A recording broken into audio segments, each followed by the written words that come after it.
ডেজার্টের মধ্যে সবচেয়ে সহজ আর সবচেয়ে মজাদার হচ্ছে কাস্টার্ড। খুবই অল্প সময়েই এই কাস্টার্ড তৈরি করে নিতে পারি। আসসালামু আলাইকুম, আফরিন কুকিং লাইফস্টাইল থেকে বলছি। তৈরি করব ম্যাঙ্গো কাস্টার্ড। খুবই সহজে মজাদার এই কাস্টার্ড আশা করি সবাই বানিয়ে নিতে পারবেন। মূল প্রসেসে চলে যাই। ম্যাঙ্গো কাস্টার্ড তৈরির জন্য লাগবে পাকা আর মিষ্টি আম। প্রথমে আমটাকে ধুয়ে খোসা ছাড়িয়ে নেবেন। আচ্ছা, খোসা রেখেও কিন্তু আমটাকে ছাড়িয়ে নেওয়া যায়। দেখুন আমি কিভাবে নিচ্ছি। একটা ছুরির সাহায্যে কেটে চামচের সাহায্যে কিন্তু খোসা থেকে আমগুলো বের করে নিতে পারবেন। আচ্ছা, এটাকে রেখে এখন একটা হাঁড়িতে 1/2 লিটার দুধ খুব ভালো করে জাল করে নেবেন। দিয়ে দেবেন 1/2 কাপ গুঁড়ো দুধ, এতে কাস্টার্ডটা খেতে আরও ভালো লাগবে। দিয়ে দেবেন 1/2 কাপ চিনি, টেস্ট অনুযায়ী কম বেশি করে নিতে পারেন।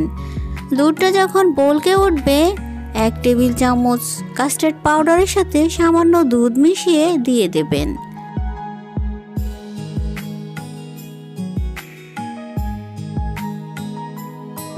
এখন বলকানো দুধে কাস্টার্ড পাউডারটা দিয়ে অনবরত নাড়তে থাকবেন। নাড়তে নাড়তে প্রায় 8 থেকে 10 মিনিটেই দেখবেন এটা ঘন হয়ে আসছে। এটা বেশি ঘন করা যাবে না।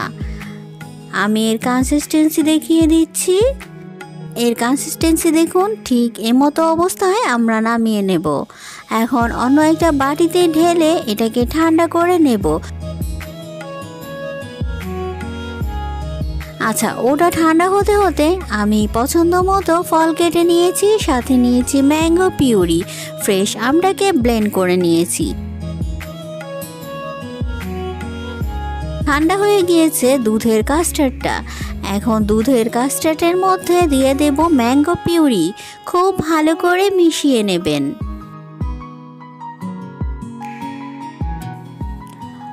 অবশ্যই কাস্টার্ডটা ঠান্ডা অবস্থায় কিন্তু ম্যাঙ্গো পিউরিটা মেশাবেন। এখন কেটে রাখা ফলগুলো দিয়ে দেবেন। যেই ফলে পানি ছাড়ে সেটা না দেওয়াই ভালো।